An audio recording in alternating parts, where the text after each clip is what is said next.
She may not be drawing the biggest crowds or making all the headlines, but in the 2020 race to lead the Conservative Party, she was the emergent political star. Leslyn Lewis, then the unelected, openly social conservative lawyer with a master's degree in environmental studies, came a surprising third place. She went on to win a seat in Parliament in 2021, but then she was sidelined by the then leader, Erin O'Toole, because of her controversial views on things like vaccines.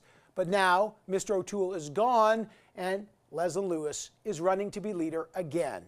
It's a key moment in the race. This Friday, April 29th, leadership hopefuls must submit $300,000 required in registration fees, along with 500 signatures from party members. And Lewis has already done so, so she's in. But what kind of party would she lead? And can her social conservative values appeal to a broader scope of Canadians? Let's find out. Joining me now is Conservative Party leadership candidate, the MP Leslyn Lewis. Great to have you back on the program. Thanks for having me again, Evan. You are a social conservative in a party that is trying to broaden its appeal to Canadians. Your party needed to win bigger in places like Ontario and Quebec. You didn't. Do you think you can do that? Do you think a social conservative candidate can break through in those two provinces?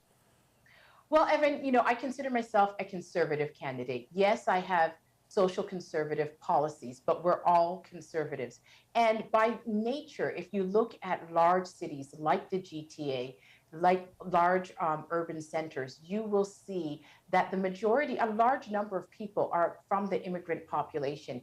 And these individuals share conservative values. They're people who took chances and took risks to leave their home, to come here for the Canadian dream of owning a home, educating their children.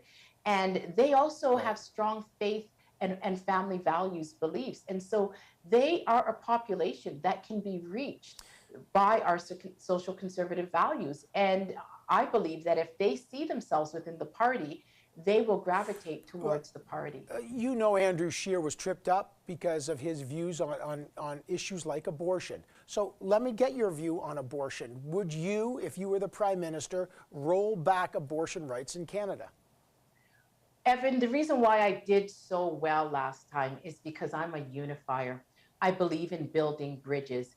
I am pro-life. I believe that people who are pro-choice, we can have a conversation. In fact, many of my closest friends are pro-choice, and we have great conversations. And what I found out is that when we do not allow politics to divide us, we actually have things that we agree on, Evan. But do you agree? But do you agree? The majority of people, Evan, I have 4 pro-life policies that I will be rolling out. And they are policies that the majority of Canadians agree on. I believe in finding unity, starting from things that we agree on, such as pregnancy care centers, and let's build on what we agree on. Okay, but I just want to be specific on that. When some abortion, but conversations are important. Access is important to people. They want access to safe abortions in provinces like New Brunswick and other provinces. Will you support that or not? Evan, I believe in the safety of women. Of course, I believe in the safety of women. And as I said, my policies focus on what unites us. And really what unites us now is making sure that women who choose to have their babies, they may not have planned for it, and they might find themselves in an unfortunate situation, Evan, and they may decide that they want to give their child up to a loving family for adoption. We want to make sure that we have those supports for those women. And I think that those are some life policies that the majority of Canadians agree on. Let me talk about another divisive issue that's come into this campaign, support for the trucker protest. You openly supported it. Jean Charest, who's running against you as for the leadership, said he characterized that as an illegal blockade. And he said you can't pick and choose to support it. Why did you support the trucker protest? And do you think Jean Charest is right that you made a mistake supporting what he calls an illegal blockade? Well, Evan, I was one of the first members of parliament to come out in support of the trucker protest.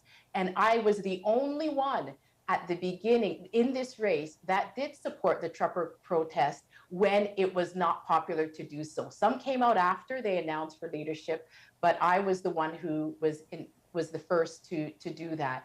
And Evan, The reason why I supported it, I believe in law and order.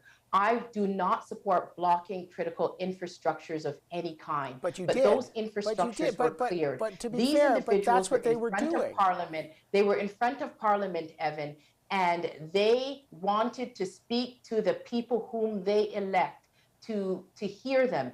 And it was a huge lost opportunity, Evan, that the Prime Minister didn't send a contingent out to speak to these individuals. These are law-abiding, tax-paying Canadians, Respectfully, Evan, and Leslyn they Lewis, have like you're an right to elected be official, heard. I have to push back respectfully. When you were supporting them, the leaders, the people collecting the money, the organizers had a petition that wanted to overthrow elected officials. You saw it. I covered it extensively. You were That's supporting. not true, Evan. No, that Evan, Leslyn you know Lewis, that's the not true. Canada And Evan, Unity you website actually collected spoke the to money. me about this before. We spoke about this before, and you know that that is not true because nobody was charged with acts of sedition. If that was true, why were mischief charges laid? Acts of sedition charges should have been laid. And this is the type of misinformation that's dividing this You're country. a lawyer. You're a lawyer. You read the Canada Unity. You saw their memorandum of understanding. I did not see their I did not. How did you support a trucker? Respectfully, how did you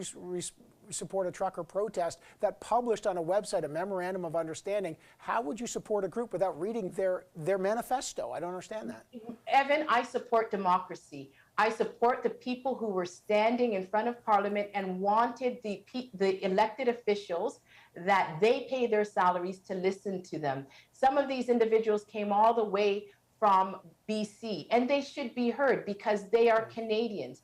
And Evan, I don't support invoking the Emergencies Act and confiscating people's property. There were people who bought t-shirts for $20 who could not pay their mortgages. There were people whose properties, bank accounts were frozen, all without due process, and mischief charges were laid, Evan. If what you're saying is true, then there is some negligence because sedition, acts of sedition charges should have been laid. Okay, let's talk about COVID. You questioned the plan to vaccinate children aged 5 to 12 on social media. You wrote, "Never have Canadian children been used as shields for adults. Parents question vaccinating kids 5 to 12 without long-term data. A low risk of fatality," and cautions echoed around the world when the treatment neither prevents transmitting or getting the virus. Public health officials have long said, in fact, they have done proper testing and there are very many benefits. Do you not trust the science behind vaccines? And could you answer the question, did you ever get vaccinated? Evan, I completely trust the science around vaccines. And the statement that you read out was a statement that I addressed because, as you know, I'm a parental rights advocate. And many parents did reach out to me. Their concern was that the vaccine would be mandatory for them to go to school. And because we do not have long-term data, Evan, that is a fact. These parents were concerned, and I raised those concerns. With respect to my vaccination status, Evan, I believe in medical privacy. I have not disclosed my vaccination status, and I will not disclose it because I believe in a person's medical privacy. I think that we are encroaching on a very, very dangerous territory to normalize people prying into people's personal medical files, Evan. Okay, but first you said never have Canadian children been used as shields for adults. That's your words. What do you mean by that? Well, Evan, these are, as I said, this statement that I put out was statements on behalf of parents. Parents, these are things that parents said to me. As you know, you have very limited characters in a tweet, and I expanded on that in an op-ed in my local newspaper to raise the issue of parental rights. And so these are concerns that parents raised to me. And as somebody who's an elected official, I have the right to bring those issues forward. Okay, so you're saying it's not your belief, those are issues of your constituents, is that it? Absolutely. Okay, let me do rapid fire as I've done with all the candidates. Price on carbon, divisive in the Conservative Party. Would you get rid of a federal carbon tax? Yes, Evan, I would. What would you put in place, if anything? Well, I don't believe the carbon tax is really improving the environment when we don't know whether it's revenue neutral. We have not earmarked it. I would implement policies that actually reduce emissions, Right. that incentivize businesses to find innovative technologies, that encourage people to recycle, and that reduces conservation. So looking at things like building materials and changing the way we interact, Evan, on a daily basis with the environment. Childcare. If you were the Prime Minister, would you repeal the childcare deals that the Liberal government reached with the provinces and territories? No, Evan, because young parents are struggling. I do believe that the child care policy is inadequate. When you look at people in rural areas, Evan, they will not be able to take advantage of them as people in more urban areas. In addition, there are people who have opted for private childcare who this plan does not cover. And I think that this plan needs to be comprehensive enough to cover all of those individuals. Okay, there's a long road ahead, and I always appreciate our conversations, Leslyn Lewis. They're always enjoyable. I really appreciate you joining me today.